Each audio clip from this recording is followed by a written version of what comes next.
I'm Andrew Thomas Price and welcome to the brand new Bushcraft and Survival Skills magazine video series.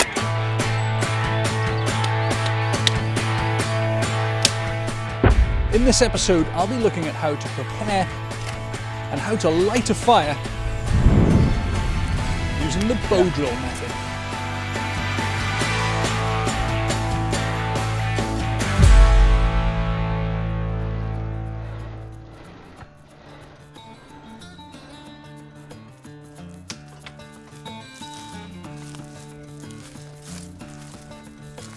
Now this is exactly what I'm looking for. So the first part of the process of fire lighting is to collect kindling, or primary kindling, which is about the thickness of a match and maybe slightly thicker, but it has to be perfectly dry.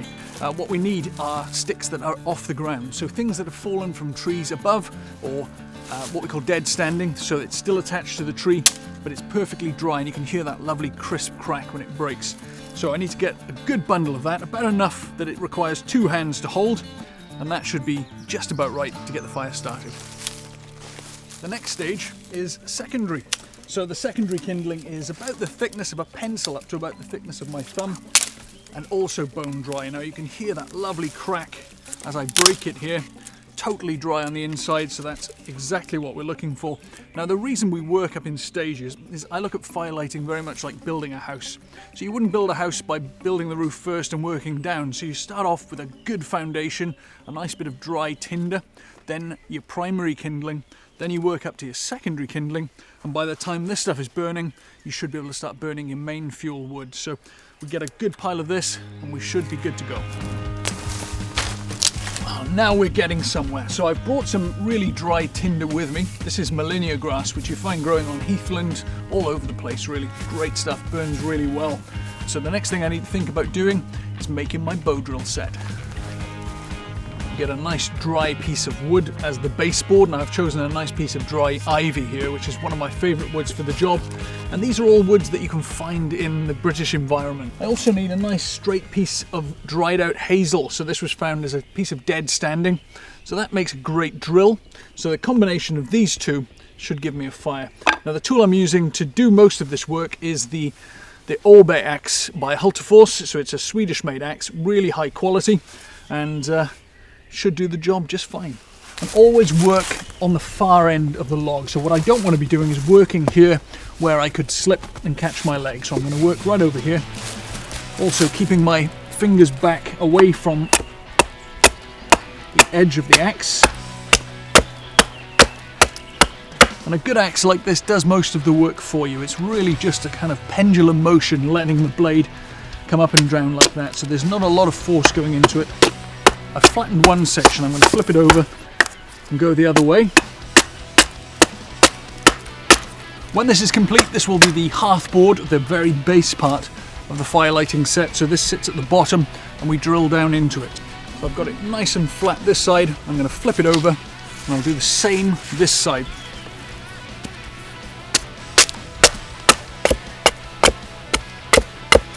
The next thing I need to do is just get the roughness off the edges, and then the baseboard is finished, so I'll just get that done.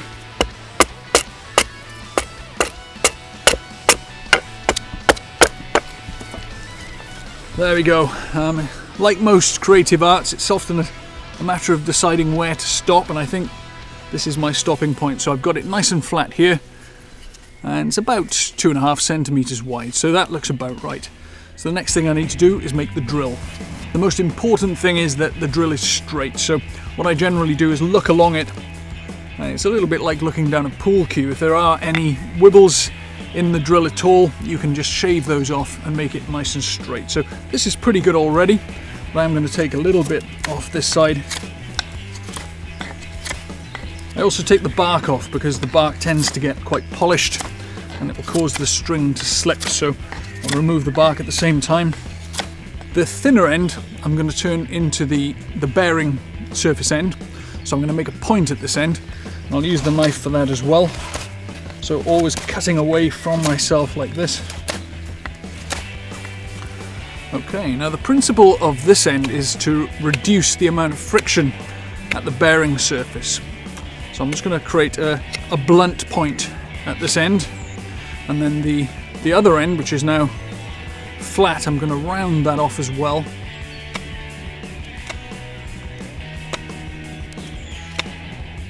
And there we have the finished drill. Now all I need to do is take this back to my camp, put everything together, and hopefully we'll get a fire.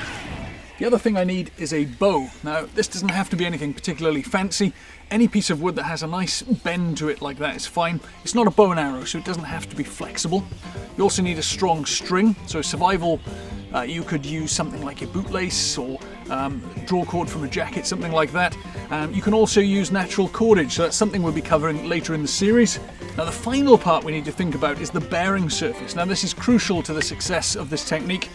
So we need to make something that allows us to control the downward pressure and to hold the whole thing steady while we're working it. So you could just use a piece of wood, make a hole in it, and then lubricate that with something. It could be something like lip salve or candle wax or soap, if you have those with you. If you don't have anything, perhaps have a wiggle in your ear, see if you can get some earwax out, stick that in there.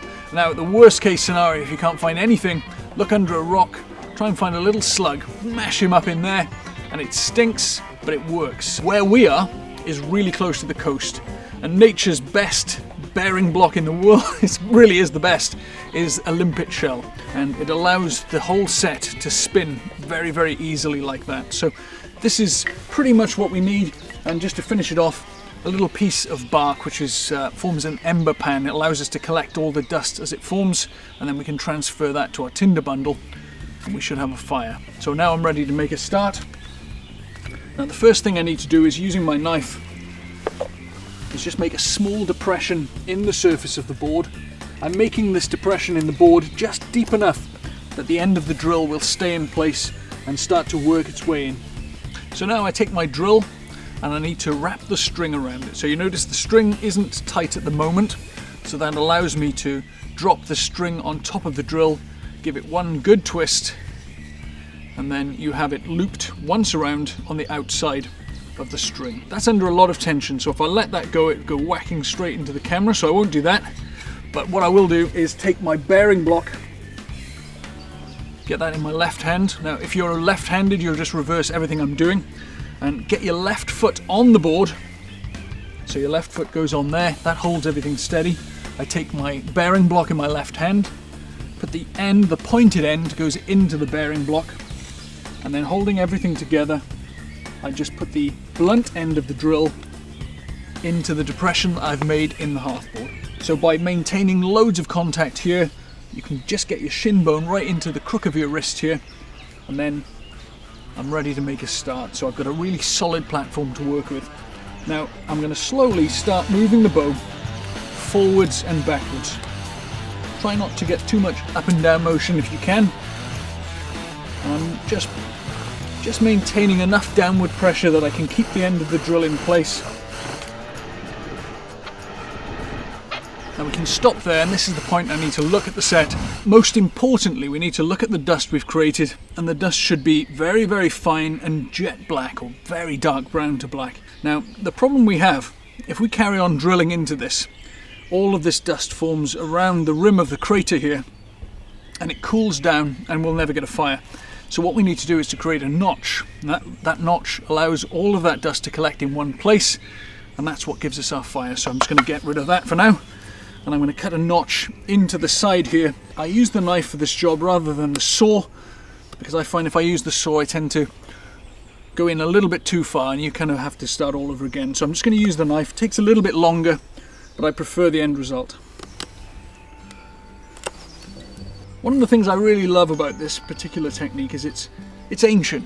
This is quite possibly the oldest method of controlled firelighting that humans have used. The sounds that I'm hearing, the smells that I'm getting from the set, they're all smells that my ancestors would have been familiar with. So this is a real direct link to our heritage, our past, and that's one of the main things that we all do bushcraft for. And there you can see it's not a pointy notch, and it doesn't go quite to the center of the circle. I normally stop a couple of millimeters away from the center of the circle, because if I continue right to the middle, you end up with a little point on the end of the drill, and that can sometimes cause it to skip out.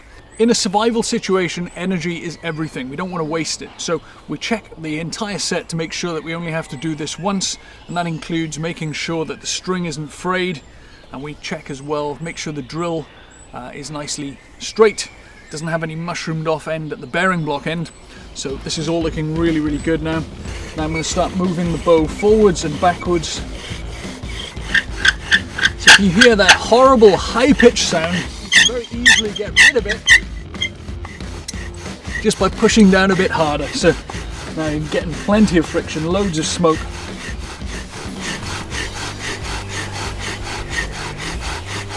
So I'm just going to use my knife just to support the ember. That's looking quite good. I'm going to get my tinder bundle nicely set up. It doesn't have to be loose, it should be a nice dense pile of dry grass. And we always say with your ember, don't do anything until she winks at you. So as soon as you see that red, it's all ready to go. So it's a nicely glowing coal there. So I'm going to slowly transfer this hot bundle of hot dust into the center of my tinder bundle. There we go. Wrap it up. In order to get a fire, you need three things. You need fuel, which is our dry grass. You need heat, which we've got from the friction of two pieces of wood rubbing together. And the last one is oxygen. So while I catch my breath, I'm just going to make sure that we blow into here.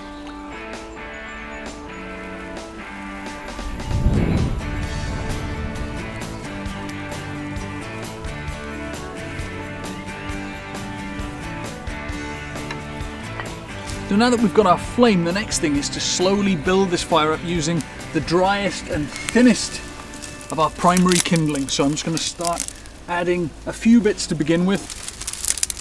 And then once we've got a few pieces of our primary kindling going, we can then start adding a lot more.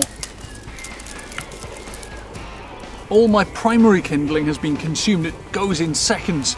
And now I'm starting to add all my secondary kindling, which is the thicker wood, and this will start to build the fire. And there's already a tremendous amount of heat coming at me here. So from a survival point of view, even a fire this size is actually enough heat to keep me warm. So it's quite an incredible thing. Once all your primary and secondary kindling is burnt away, it's time to start adding your main fuel wood. And as long as you keep adding wood, your fire will keep going all night long. And that's it, in a nutshell, the bow drill technique. It's a superb, very effective fire lighting technique. It can work for survival purposes or just about any other time. And if you've enjoyed this video, don't forget to like and subscribe and follow our future videos on the Bushcraft and Survival Skills magazine video series.